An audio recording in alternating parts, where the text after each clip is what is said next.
Hi there, and I guess I'm live. I'm trying this today, and let me know how this goes because this is my second video that I'm doing with my iPhone instead of my iPad. It's a little different and a little experiment that I did in my last video. My iPhone is newer than my iPad, so what I wanted to do is see how portable I could make this here. Hey Corey, how's it going? You're gonna like this video actually, Corey, because I am not only gonna be looking at, hey Mark, some Vinegar Syndrome stuff, but I'm also gonna be talking about Slasher Studios. I am wearing the same shirt from yesterday, so nice eye. um, so, yep, it's laundry day. Anyway, so today I decided to spend the day uh, watching watching the Slasher Studios collection. Now, if you're not familiar with Slasher Studio used to be a podcast, and they were like slasher movie fans. Hey, Andy. Uh, Pretty good. I'm missing my better half. She's been gone like for like a week now, and there's another week left, so not the most fun part of it.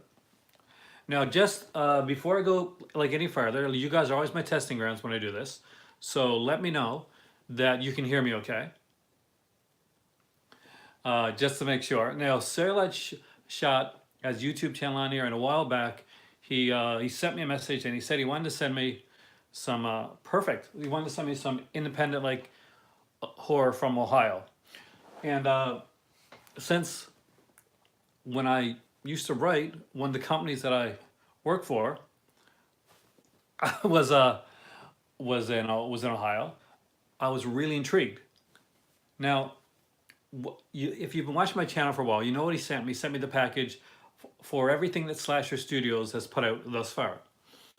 And I sat down today and I watched them in chronological order. I watched the 3 mini films, the short films that were on one of the discs, followed by watching their first film, Don't Go to the Reunion. I watched the follow-up film, I think it's called Dismembering Christmas. I'll show you in a second anyway, guys. And then I watched their third film, which is Irrational Fears. Now, their third film was done in conjunction with another company called LA Horror, and they had trailers for both of the companies on there. I don't have anything at all by LA Horror except for this co-production with Irrational Fears. Now, I will say I was very intrigued by some of the some of the some of the trailers that I saw on that last disc as well, which I will talk about actually, because we're talking. It is definitely indie horror, but the thing is, it was indie horror, and they had like Tony Todd and Derek Mears, you know, Swamp Thing, and Jason, of course. So here we go. So if you've never seen them, basically you order their stuff from their website. All their movies are limited editions, and usually I think the Blu-rays are around like 200 each type of thing, and they're all numbered. They're all hand numbered. So this is the first one that they put out called Don't Go to the Reunion. A lot of features on this one. This is the starter one. Oh no, 200 copies, not $200, 200 copies. Uh, no, they're actually very, very reasonably priced. Um, but the thing is that for the fact that they are that reasonably priced and that there's that few copies of them, that's actually kind of cool. So this is 159 of 200. You can see right there. I never resell my stuff. That's the thing. I always keep everything. And this is filled with features. So let's go into this one first. So Don't Go to the Reunion is a slasher film. It's a very low budget. It's a micro budget slasher film with definitely like mostly, I guess, not like actors that have acted a lot, but some that have done like local maybe like theater work, and a few of them acted in the shorts with them. Now, I guess I should start before I even go into this one here.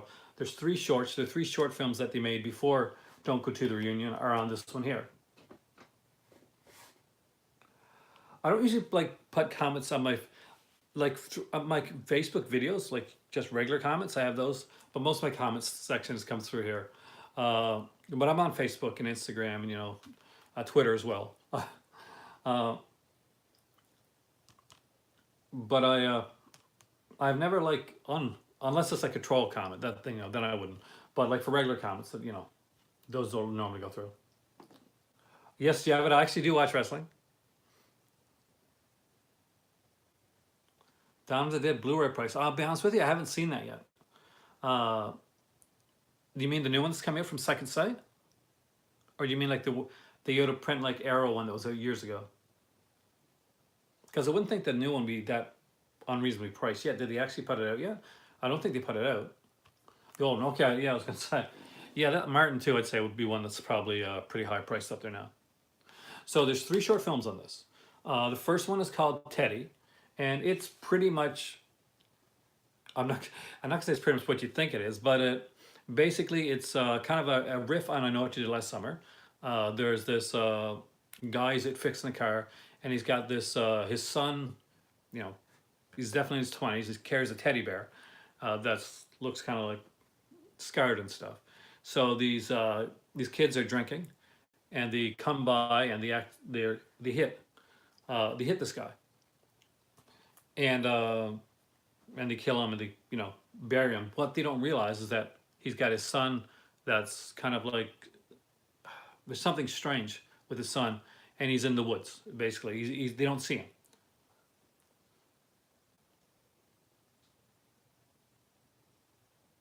Would be interesting graphic novel actually. So basically what happens, it's a pretty typical standard slasher stuff, is that the guy, and you obviously know it's going to be the kid. Oh, well, not the kid, he's in his 20s. Kid to me, I guess. So he wears this like ski mask, and he has it like decorated to look exactly like the face of his teddy bear, with like the crossover stitched mouth, and one eye is kind of like got an X in it, and and basically bloodily kills them all. It's just a short film. It's, kind of them kind of seeing, kind of playing around with the tropes of the slasher. Now the second film on here was God, what is it? I remember the third one is Blood Brothers, which is pretty much like it's the Bruiser Brody story is a hard one, man. But this one I guess definitely got to check out, because what happened. But altogether, there's like 3 films here. There's 3 short films that are in the special features. They're short films, and they're really fun. They're kind of playing around with it. They're doing what needs to be done for the slasher film. But this film itself here, Don't Go to the Reunion. It's pretty good. If you're a fan of slashers, Corey, I know you are. And the gore, it's gore. It's micro budget gore, but there's gore there nonetheless. What's really neat about this, and is that the killer in this film uses tropes from other horror films. So basically, if you've seen movies like Madman, or you've seen films like or Friday the 13th Part 2, then basically what's going on, the killer is actually patterning his murders off of those films. So he's taking murders from those films, and one from Happy Birthday to Me is another one he takes from. There's a lot of like throwbacks to earlier, older slasher films in this. It's pretty easy to figure out who the killer is. It's definitely, Candyman's a fantastic film. It's definitely like a one that I do recommend. I think it's still available on the Slasher Studios website. I was actually going to check that and bring that up here. If anybody here knows Celluloid Shot, this one here came out in, I think, 2014 was when this one was released, if I got it correctly. Now you're going to see the actor in this film in a couple of the other ones. So I'm going to try and open this up here, because this is a pain in my butt. But if you have never checked out this one, don't go to the reunion. It's a slasher film. If you love slasher films, you like the 80s style slasher films, that's exactly what this is. Understand that it is a low budget film, and some of the acting is better than others, but I definitely do recommend it. So let me just see if this one's still available.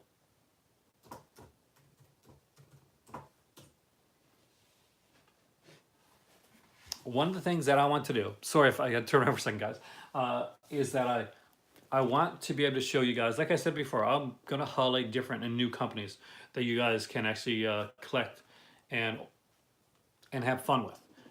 This is one of these companies. So this definitely gets a recommendation. And it's the shortest of the films that they did. The first of the films that they did. And I guess it's probably the least polished. You get to see more actors come through. Now the second one here, and this one's on DVD. I also have this one on VHS as well. I got the collector's edition VHS of this one. And this one actually has some kind of neat gore in it as well. So if you like gore. And this one, it's good. I didn't like it as much as the first film. But there's an actress in it that has a much bigger part in this one right here than she has like a cameo in the first film. She's like, these are mostly like a lot of like younger actors and actresses, you know, their 20s, 30s type thing. There's one actress in here that is definitely let's see their official store. I'll find out what's still available. So apparently, the third film I'm going to show you has only 3 copies of it left in print. So I guess I did this video at the right night. So this is a fun film. A lot of great gore in it. I like the mask that the killer wears, but I do think that the killer is just a little bit too, you know, just like there's a great payoff, like in how with the final girl and the killer. One thing I got to say with this company is it doesn't always go the way you think it's going to go. Like the killers are pretty easy to figure out. That's, you know, I got to give it that. But the final people that are always going to show up are different than you think sometimes. What's neat about this is there's a guy in this film, and he's in this one and he's in the next one I'm about to show you guys. And he kind of reminds me. He's got like the wavy blonde hair. And remember the Friday the 13th remake? I thought it was pretty good. I mean, like, it's the killer is the girl that plays the killer, the person that plays the killer. Oops, I mean, isn't my my favorite actress, but the kills are good. I like micro budget slashers. You got to understand, like, before you go in, this is a low budget slasher film, but you can tell they put a lot more work into doing something like this with a small budget than a lot of bigger companies will do. I can honestly say I was never bored. The worst thing you can do with a movie, for me personally, what I think, is to be bored. Like, have the movie bore you. If the movie bores you, that's when it fails. But for me, like, I'm a slasher fan. Like, go in knowing this, you know, be a slasher fan. There's definitely like homages to other slasher films throughout these here. There's kind of there's a neat kill here done with a snowman, which is actually really cool. I really like that sequence, and I do like most of the cast. I really like the guy that they had like play the young guy, the young blonde guy. He's actually really good. In the film. You watch Witchcraft? You mean like the one where there's like 13 or 14 of them? So apparently this one here that I'm about to share right now is called Irrational Fear. I just brought up the Slasher Studios website. Now, I have 130 of 200. According to what I just read on the website, there actually is only 3 copies of this Blu-ray left. The limited edition. Hey, Culture Trini. I'm talking Slasher Studios. I'm going to be talking Vinegar Syndrome after this, by the way. So, again, I want to thank Celluloid Shop like a lot for this because he actually uh, sent these to me and it was fantastic. And this came at the right time. I sat down tonight and I watched all three of them. This one's not, this one kind of a slasher. There's a bit more to it. There's a bit more, it does look a lot like the Visiting Hours cover, but I can honestly say, hey Scholar, it's nothing like Visiting Hours. It's not that type of film at all. It actually makes sense for what they do. For basically Irrational Fears is the kind of like the story where basically a bunch of people with different fears, different phobias are going up to this cabin to work on conquering their fears. They do go for a few different fears, which I like. They didn't go with the regular trope like you get, like, you know, always got afraid of spiders or something like that. No, they didn't go with that. They went to a few different things. Didn't want to be touched. Somebody's like, "Ooh, that's a germaphobe. Somebody who's afraid of water because of a tragedy in their past." Um, really well done, actually. This probably has the best, for me, the best killer out of all three of them. Uh, Again, this one does have like, it has more mystical aspects, but it has a mystery aspect to it as well. There's some neat features on here, and this was a co-production between them and and another indie company called LA Horror.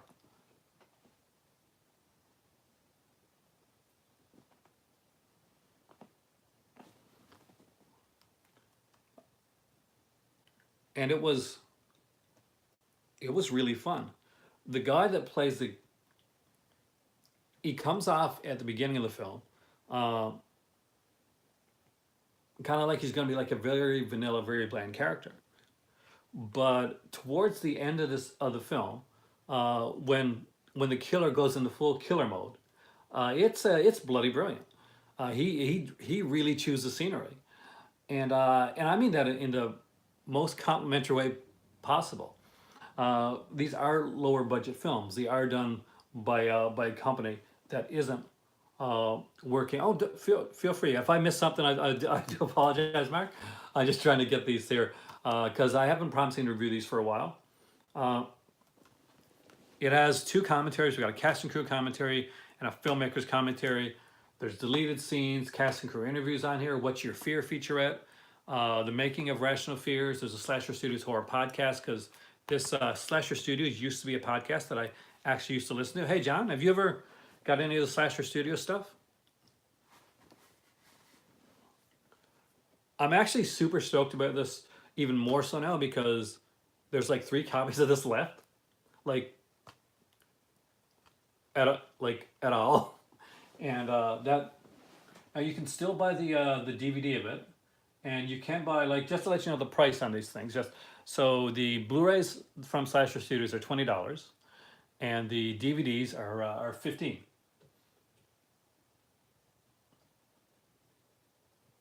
Once the Blu-rays go to print, they still have DVD copies of all their films up there.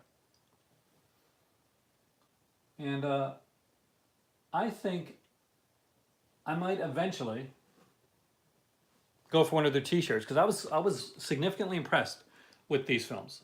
Right now, what they do is they do, you know, because they're a low budget company, they do 200 Blu-ray copies of their films. After that, then they do regular DVD copies, and the Blu-ray copies are limited, but the DVD copies continue on. So, for instance, this here, Dismembering Christmas, for instance, this is the DVD copy. The Blu-ray, was sold out. But what's neat about this is not only do I have the DVD, but Celluloid Shop was nice enough that he actually got me the VHS of it as well. Now, some of these here came with posters uh, as well, and a soundtrack too. One of these actually comes with a soundtrack and and some other stuff. I got it left downstairs though, because one of these here has like a soundtrack disc in it, and some posters and that I got left in my movie library. As you guys can see, so for the unindated, this is the third room that I guess this is really the fourth room that I film my videos in. Here I do like a lot of my if I'm going to be doing a video, for instance, where I'm going to be looking at a website, or I'm going to be talking about like a company, like say I want to bring up Vinegar Syndrome's website or something like that, I'll usually be coming in here. When I film videos like these, they'll usually be done on the iPhone. It's a lot easier. I don't have to put a microphone on for you guys to hear me. And where this is a smaller room, it it gives me more, the sound travels better. So hopefully all that's working fine for you, and this is not like seeming low or cut out or anything like that, because this is my second time doing this, and so far it's been going well with this. And I have to say, I do recommend these three films. This is the only one right now that still has the limited edition blue. If you want to grab it now. There are 3 copies. That's it. Hey, Steve. They're not, actually not a new company. They've been around for a while. They were a podcast, and they decided that they wanted to do films. So they started making short films. Now, the first movie they put out is right here. It's called Don't Go to the Reunion. Before they did this, they did a short film called Teddy. Yeah, actually, I'm liking this room, John. They did a little short film called Teddy, which is actually a lot of fun. And after that, they did another short film. And it was really good. I can't remember the name, but it saved my life right now. So I apologize. Let me see if it comes. It's got to be in here somewhere. Oh, yeah, Popularity Killer. That was a really good one, actually. So the second one is called Popularity Killer, which I kind of would like to see fleshed out into like a feature-length film. And the third one they did was Blood Brothers. Blood Brothers is well shot, but it's kind of the least effective of them. This one here is called Don't Go to the Reunion.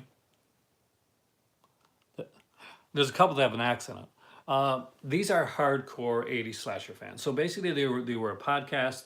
They started making short films. The short films started doing well in festivals.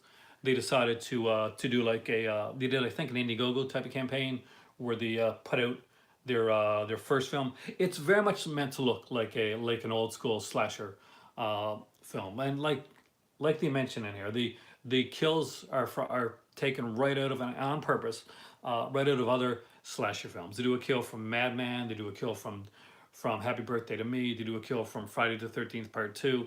It's fun. So basically, they made this film. They did an Indiegogo campaign for it, and it went well enough for them to actually like get the film done. They put it out, limited edition copies of it. Then they released Dismembering Christmas, because as said on the featurettes for this one, they were thinking of another film. They said, not enough people do slasher films in the winter, and blood looks awesome in the snow, which is something I completely agree with. So as soon as I'd finished this, I watched the making of featurette, and they mentioned that, and I'm like, I'm so watching Dismembering Christmas next. Again, really enjoyed this film. The killer's okay, but I actually really like the film. Hey, Lady Snowbird, right on. But that's not a slasher film, but it does have but that has really good blood in the snow. And the last one, and probably the one that has the most production value, is Irrational Fears. Now this is straight up, it's an 80s horror film done today on a micro budget. That's what it is. This one here, it's getting more into like the Christmassy horror. There's kind of like, there is a couple homages to other Christmas horror films as well, like Silent Night, Deadly Night. You'll know when you see it. And the third one, and the only one that still has a limited edition available. So, and as you can see, you can buy them like kind of like double features. Like right now, this is what I got downstairs. This is I'm not sure if you can see it here or not. That's the Dismembering Christmas VHS. Dismembering Christmas must have been a pretty popular one for them because it's pretty much all over the site, and they don't have a VHS, at least in print, for any of the other films that I know about. And if you're a VHS collector, that might be something you want to look into as well. But there's only like 3 films that they got out so far, and I definitely recommend like checking out the company. Again, I got to thank Satellite Shop for this, because I would not have had these films if it were not for him. They were ones that I was curious about. I used to listen to the Slasher Studios podcast, then they stopped making them. I remember them talking about Teddy like a few times, and some other films. I was kind of curious, but I never dove in any farther into it. Hopefully, you guys get to check out some of these and let me know what you think. Just understand that they are films that they are done on a very small budget. They are micro budgeted films, and I really enjoyed them. Definitely, was an awesome part of this evening was to sit back and to watch all three of these films. None of them are too long. None of them drag. They're not slow moving. The murders start in each of these films pretty much right away. Somebody gets killed pre-credits. You know you're going to have that. And then they try to stay inventive with the kills, which I think is really important for a slasher film. Now, Don't Go to the Reunion is like pure 80s slasher. It's got the prerequisite nude scene. It's got all the blood. It's got like the little twist, and it does even puts like a little bit of a modernization there at the end. Kind of modernize. You see what I mean, anyway. But it never betrays its roots. You finally saw Halloween. I liked it. I really did. I saw it twice. I saw Halloween 2018 twice. It's not a perfect film, but I think it's a really good film. It's there's ways they could have went with it that I would have went with it, but it'll be interesting to see where it goes from here. I'd say give it another watch too. Yeah, definitely, Jesse. It could have been better. It's not like I wouldn't say like it's a perfect film, but it's much better. Like for me, like me personally, I preferred it to some of the other sequels. But I think the most important thing, the thing I liked the most about the 2018 one, was they got rid of the family tie, which is a thing that I didn't like about the other films. The only time the family tie works for me isn't with the Jamie Lee Curtis one at all, actually, but it's with the Danielle Harris ones, because I just thought, you know, it's kind of weird. What are they going to call it? They do have another one coming out.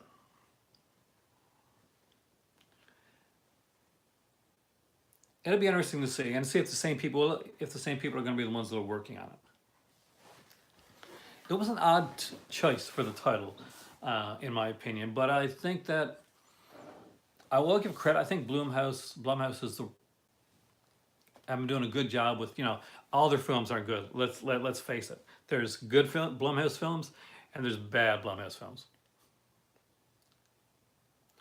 I think one of my favorite parts in that one, and I'll try not to get too spoiler-esque, is a part that somebody didn't like. There's a sequence in the Halloween 2018 film where it is literally, it doesn't make a lot of sense. But I'll mention that in a minute, Jesse, actually. But it was literally put in there, I think, pretty much as a flip off to the Rob Zombie films. And you know the sequence I'm talking about because it'll come in the Halloween 2018 film and it kind of comes out of nowhere. And there's a line where he says, just talk, just say something. And you know what they're doing at that point. But I see that pretty much seemed to me to be the only reason to have that sequence in the film. But I did kind of like the twist. What did I think of Suspiria? I'll be honest with you. I watched the first 15 minutes or so of it. I wasn't really into it. Now, that being said, that doesn't mean I'm not going to like Suspiria, the remake. What it does mean is that I wasn't in the right mood to watch Suspiria. Now, Argento has been pretty vocal about the fact that he's not a big fan. He doesn't like the way that Suspiria has gone. And that's definitely Argento's opinion on it. Now, if anybody ever has the right to have an opinion on this film, it's the guy that made it possible. So whether I agree with Argento like on the film or not, I don't see me feeling the same way about the remake as I do. They interviewed him about it, and he said it just didn't have. He said it didn't. I'm going to paraphrase, and anybody that's read the interview too, they can let me know if I got it incorrect. They said that he pretty much said it didn't have the feel of Suspiria. It didn't feel like his film. It's kind of like what he thought was kind of betrayed the original concept of what Suspiria was. And from what I've seen, and I haven't seen it all, I can't disagree with that. Suspiria is one of the most lyrically beautiful, gorgeous looking horror films I've ever seen. From its colors to its murder set pieces to the goblin music that's used within the in the film itself.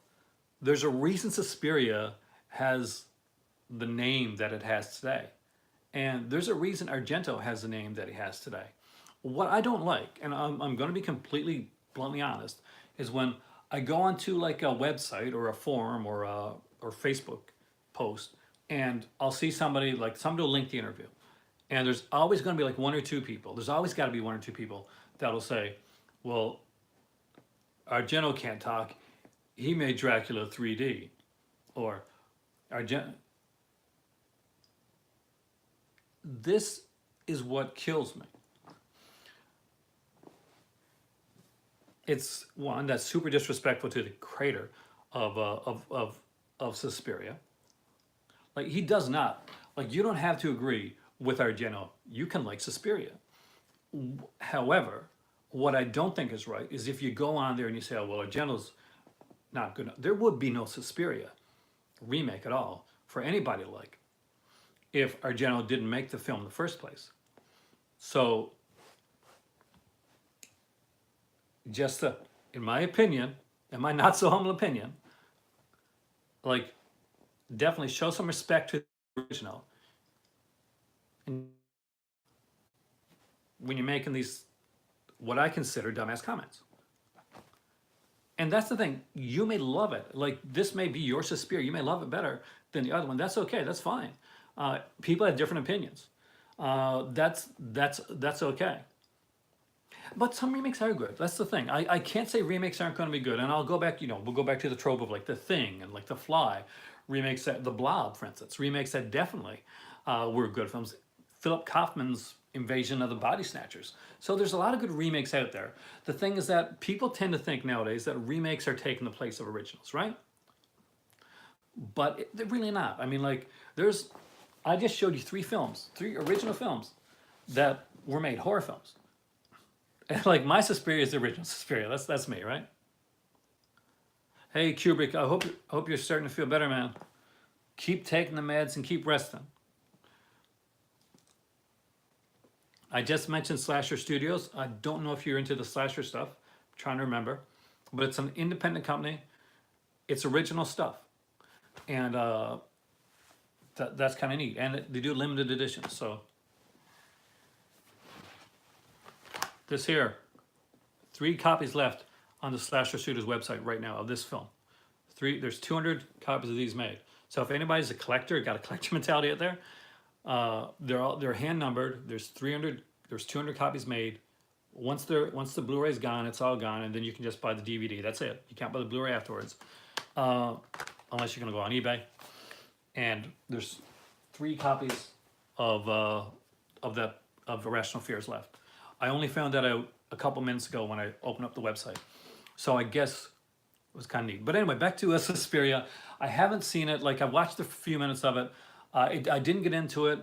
One thing I will say was the original Suspiria got me right away when I saw it. It was the music was loud and it was entrancing.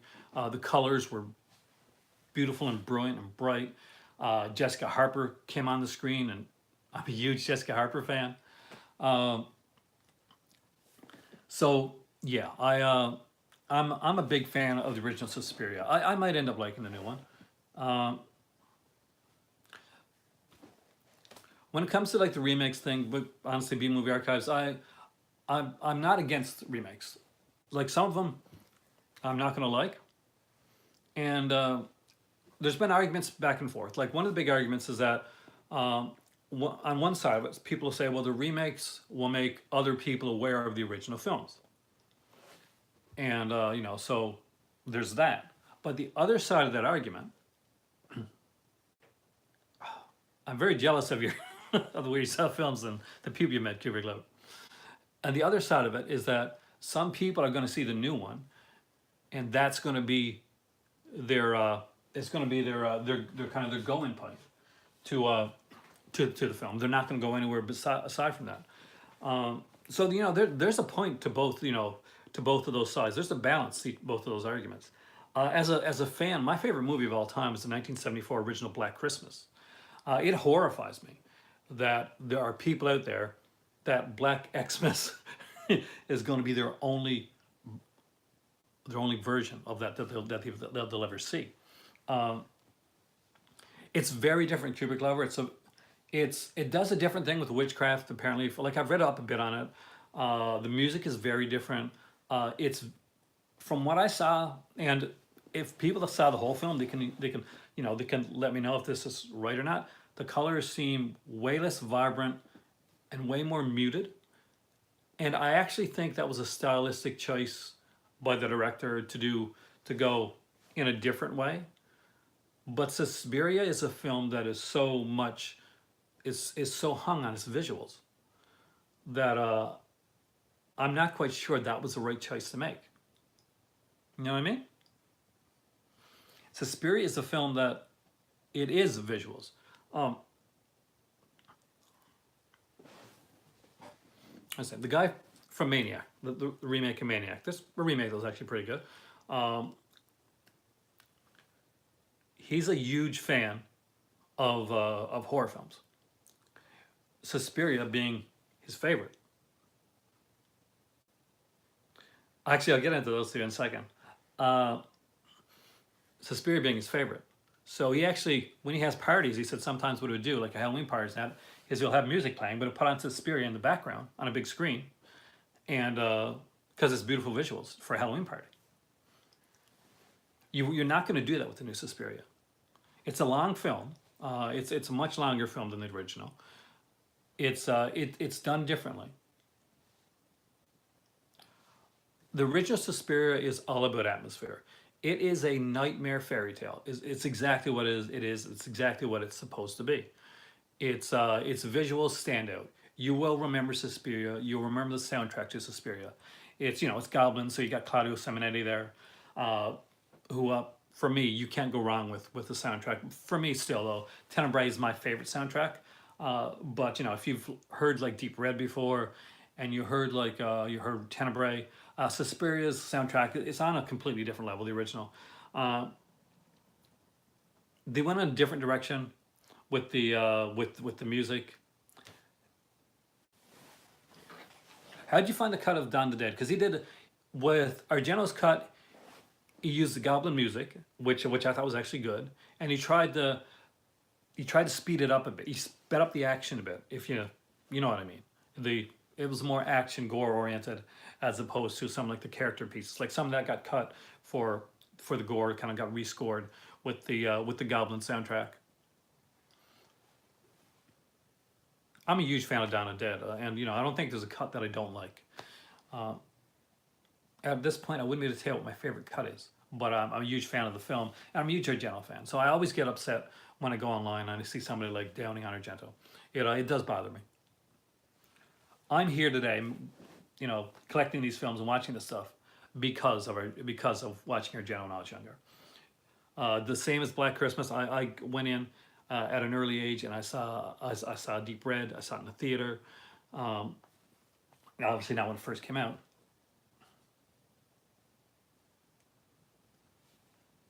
If you like the goblin music in Dawn of the Dead, Kubrick Lever, yeah. Suspiria's got an amazing soundtrack.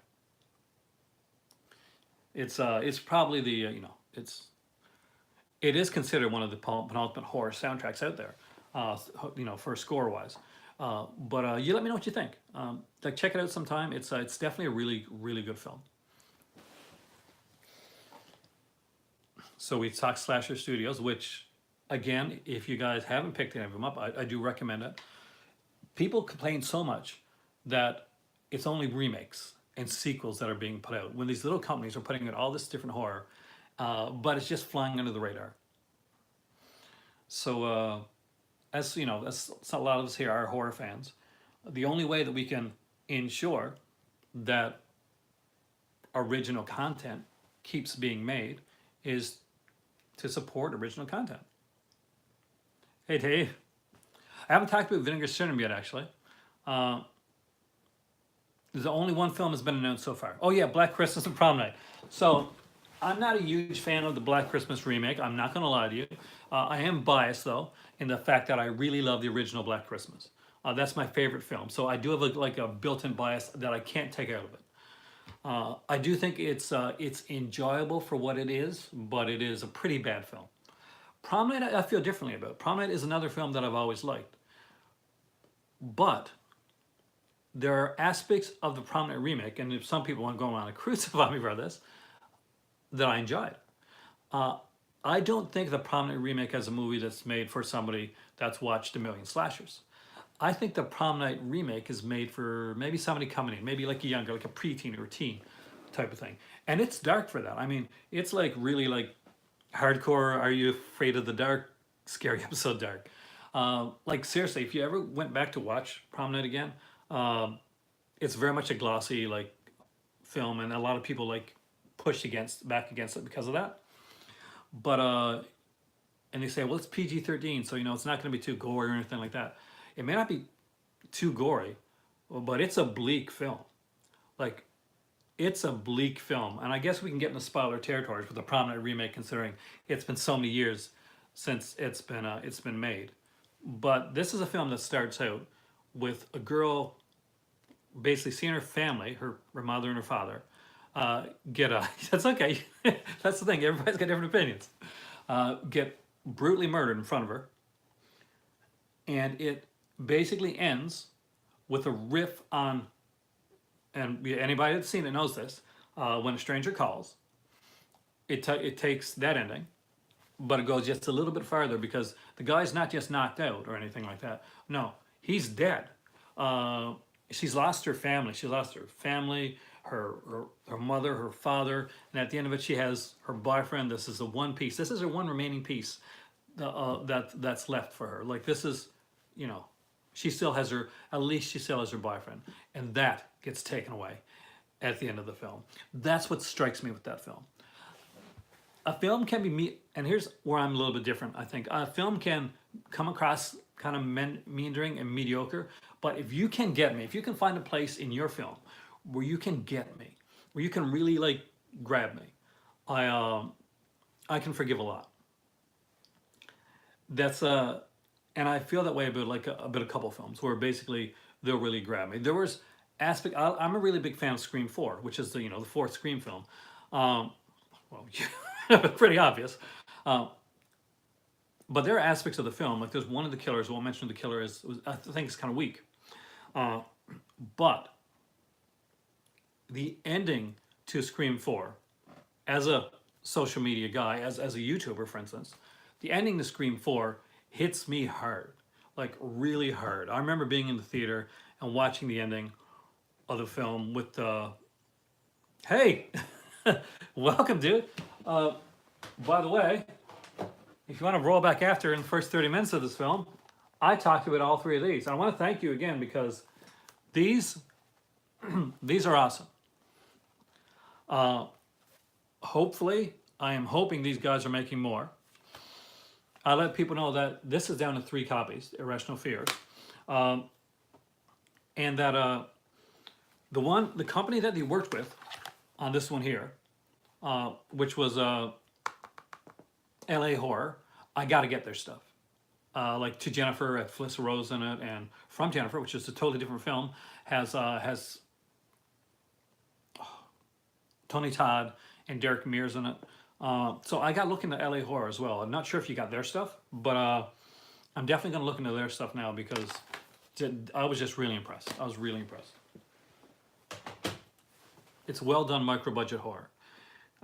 What I think about the Friday 13th remake, I really enjoyed it. I'm actually an extreme fan of Margot Kidder. I always have been. She was one of my first crushes. I think, I like in horror movies, and I like movies and that. She was one of my first crushes. Olivia Hussey, of course. I love Olivia Hussey. Jessica Harper's probably like was one of my big crushes. When you talk about Suspiria, and she was in Suspiria. She was in Shockwaves. She was in Shock Treatment. I'm sorry, not Shockwave. Shockwaves is a totally different film. She was in Phantom of the Paradise. I'm a huge like Jessica Harper fan, but I've always been a big fan of Margot Kidder. She's always been different. She's been unique. She's passed on now, unfortunately, but she marched to the beat of her own drummer, and she will always be my Lois Lane. Uh, she will always be my Lois Lane. And one of the biggest regrets that I have is I never got to meet Margot Kidder. I would have loved to have met Margot Kidder.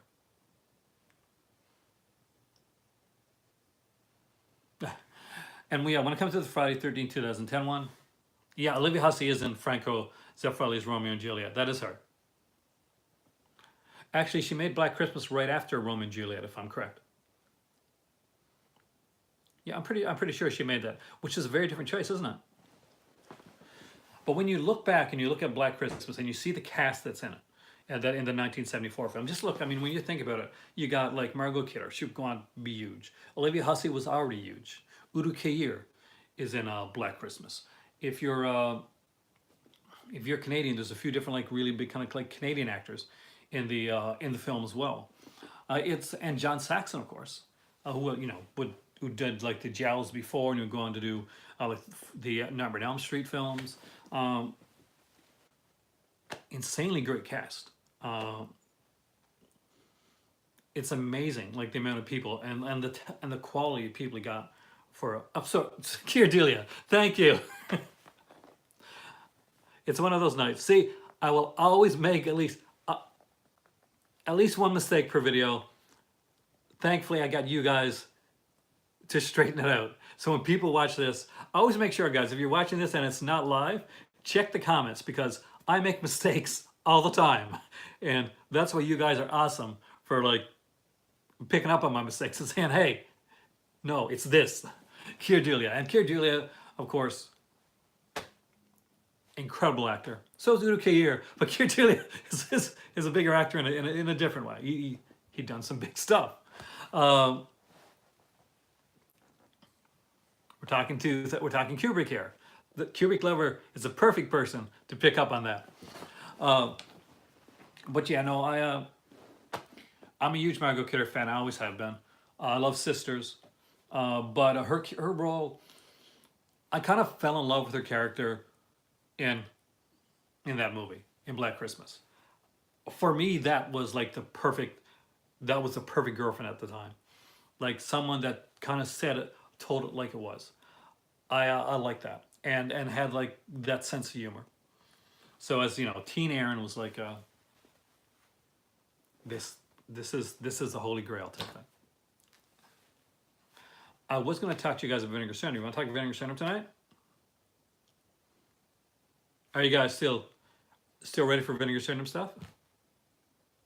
That's some damn good theater, man. The theater that I used to go to was a small theater. Kubrick Lover. It was like it was a tiny theater in this like small town, and it would show. Hey, Dave. And it would show basically a lot of like early stuff. So I started. Let me just get this here right on the Vinegar Syndrome stuff a few days back. Well, what I can do, because what I'm doing is I've been going through talking about Vinegar Syndrome stuff.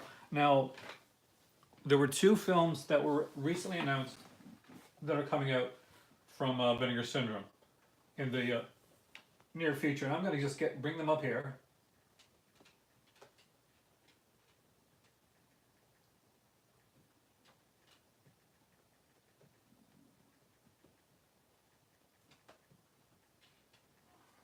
It was announced on the podcast called Shockwaves, which has Rob Galuzza, Ryan Turek, Rebecca McKendry, and Eric Kane. So when they did the return of Vinegar Syndrome, they announced the 2 movies were coming out, and those 2 are. I'll see if I can find them here.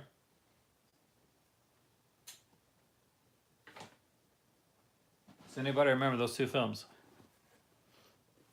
I actually have that movie here somewhere. No. But while I'm waiting to find that, I showed Madman. Actually, my thing went into low power, and I don't want to plug it in. So tell you what I'm going to do. You guys want to talk vinegar syndrome? So my phone has gone into low power mode and I don't want to make an iffy video.